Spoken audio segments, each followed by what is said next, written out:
All right, let's dive right into this. Welcome to The Explainer. Today, we're looking at a bizarre, honestly almost unbelievable paradox in the high-end retail world, and that's the deliberate, calculated destruction of luxury goods. You know, when we think of luxury, we usually picture these immaculate storefronts, champagne receptions, and craftsmanship that borders on actual fine art. We imagine this world of pure creation and limitless value. But behind all those glittering window displays hides this shadow economy of destruction. We're going to pull back the curtain on a ruthless business strategy that on the surface completely defies everyday logic, but makes absolute, unshakable sense to the executives sitting in boardrooms in Paris, Milan, and Geneva.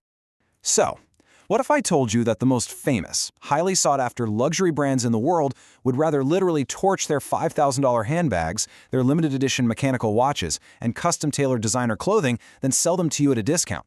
I mean, as consumers, we are practically wired from birth to look for deals, right? We hunt for bargains, and we celebrate a steep markdown.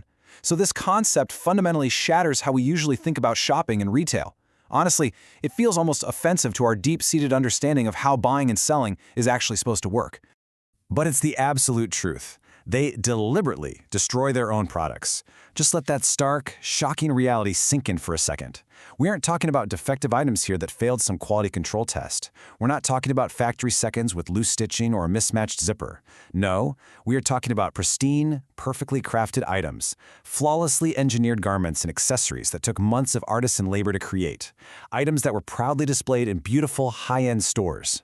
When these items never find a buyer, instead of going on sale, they're boxed up, shipped to an incinerator, and intentionally destroyed. And the scale of this financial loss? It's staggering.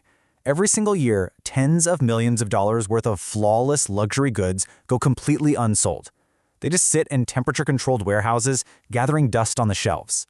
And instead of liquidating them to recoup their production costs, that massive, unimaginable value is intentionally wiped off the map.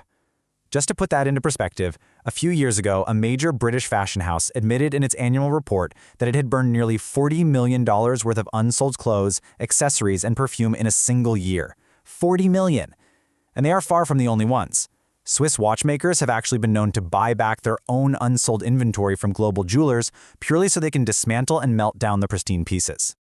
Now, you'd think brands would simply lower prices to sell everything. I mean, that's basic economics 101, right? If you've got excess warehouse supply, you put up a clearance sign, you discount the items by 40 or 50%, you move the inventory, and you generate at least some revenue to offset your manufacturing and storage costs. That just seems like the logical, common-sense solution for literally any normal business operation. It's exactly what almost every fast fashion retailer, electronics manufacturer, and car dealership on the planet does at the end of a season. And this brilliantly illustrates a massive paradigm shift we have to make to actually understand this industry. Traditional economic logic screams at you to lower prices, clear the shelves, and generate cash flow. But the ruthless reality of the luxury market dictates the exact opposite. Destroy the product and absorb the total loss. Why on earth would any rational, wildly successful company deliberately choose the fire over the discount bin?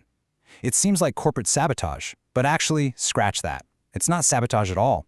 It's a carefully calculated strategy to protect something infinitely more valuable than the cash they'd get from a clearance sale. So the crucial point is right here. The answer lies in what these brands are actually selling.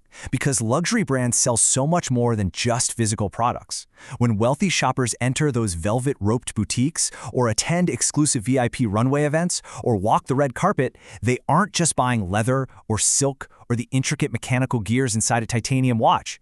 They're buying an idea.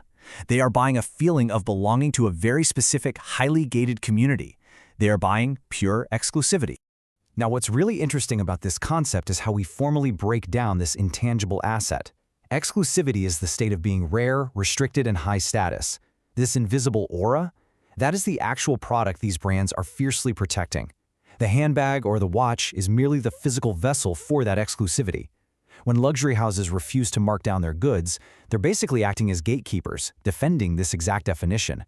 They're making sure their brand remains heavily restricted, incredibly difficult to obtain, and undeniably high status. The staggering price tag acts as a permanent bouncer at the door. Because in this world, rarity creates demand. This isn't just a catchy marketing slogan. It's an undeniable law of luxury physics. Just think about the psychology of the elite consumer. They are paying a massive premium specifically so they don't look like everyone else. If a giant red 50% off sign suddenly appeared in the window of a boutique in Beverly Hills and that financial barrier to entry disappeared overnight, what happens to the magic? It instantly evaporates. The item stops feeling rare. The very status symbol that made it highly desirable to the elite in the first place is just gone. Let's move on and see how this builds into a fatal chain reaction for a high-end designer. Imagine a luxury brand caves and holds a massive sale to clear out its warehouse. First, the discounts are offered and affordability spikes. Second, suddenly everyone buys the item because it's finally within reach of the average consumer.